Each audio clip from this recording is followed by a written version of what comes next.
Hello, we're talking group practices today and how to hire for your group practice based on the culture of your practice. So, this is really important. I want you to take some time, whether you journal, you do some reflection, meditation, however you do reflection on your group practice. I want you to think about the kind of group practice that you want. And I want you to think about the kinds of people that you want working at your group practice. I have seen a variety of ways that people are cohesive in their group practice. Sometimes I do some research on group practices, or if I'm doing consulting and I'll pull up a website and I'm like, oh yeah, these 5 people look like they're friends or colleagues, or it makes sense that they're, working at this group practice together, right? Like they're all like a prototypical therapist. They're all like in their early 30s, or they're wearing cardigans and they look like they are interested in reading books and in working with teens, something like that, right? And I'm like, yeah, this makes sense to me and I can see how this fits. And then I see other group practices where there's a largely diverse staff. There's men, there's women, there's older people, there's younger clinicians, there's interns, there's licensed people, there's people that have, blue hair, and then there's people who are in suit coats. And so I want you to think about what's important to you in your brand of your group practice. And I want you to think about how you can hire on brand for your group practice. Now, I never want you to be discriminatory or not think outside the box when you're hiring.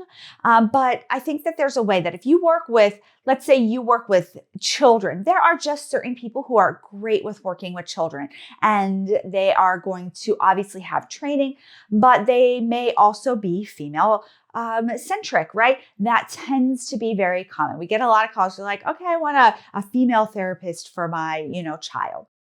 So it doesn't mean you have to hire just females. You may have a really creative way of marketing a male play therapist, for instance. And you may go to, the local optimists and do presentations and have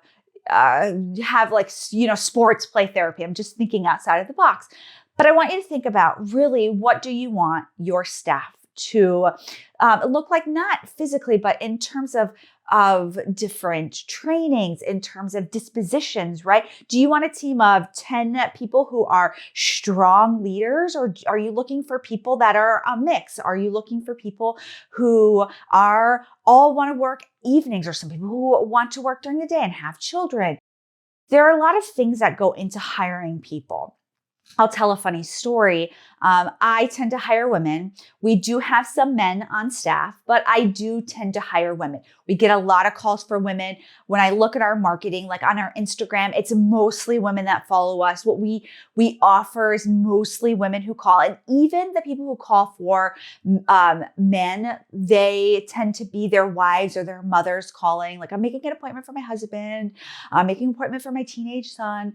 And so we tend to hire women. My husband, who is co-owner of our practice, came to me and said, I've got this great male clinician. He's a little older than most of your clinicians, but he's fantastic. And I hemmed and hawed, and I'm like, no, I don't want a male clinician, and he's not going to fit in, and I don't know. And, I do what I do, and I trusted my husband. We interviewed him. I'm not even sure he knows this story, so I'll have to definitely share this video with him. And he has turned out to be like a fantastic clinician. He is so great. He's so kind. He's so caring. He's so good with his clients. We never get any complaints about him. He's so great. Everybody loves him. Our admin team loves him. And so I thought outside of the box, right? Like, I didn't know him. And so when I interviewed him, I could see that caringness that came out. I don't know if that's a word, but I could see how he would fit in with the team, and it has worked out so well. And so I want you to know what your brand is in terms of hiring, but I also want you to think outside of the box. I'm going to talk a little bit more about hiring, but first I want to thank our sponsor, TherapyNotes. If you're looking for an electronic health record that's really full service, I want you to look at TherapyNotes. You can do your billing from there, write notes. They send reminders. They have a free telehealth option. And what really makes TherapyNotes stand apart is their customer service. If you need help, you can pick up the phone, you can call them, and they will help guide you through the process. So I definitely want you to check out TherapyNotes for your electronic health record needs.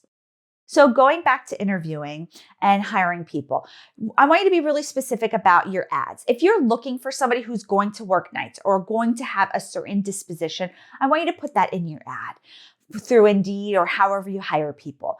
And in your interviewing process, I want there to be pointed questions like, are you available at night? Or I'm just using that as an example, but okay, maybe you give some kind of, initial personality test or something so you can see if this person's going to fit what you're looking for.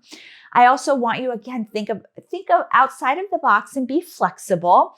But if there are some things that are non-negotiables, if you need somebody to work a Saturday, that needs to be in your ad and that needs to be a non-negotiable. So I do want you to identify, what are your non-negotiables? What are the things you're not willing to maneuver around? But what are the things that, maybe, I mostly hire women, but let's definitely hire men. And I've since, just to go back, we've had 4 males on staff. They're great. They get good feedback. So happy. Though we have like 35 clinicians, 31 are women and 4 are men. So 10%.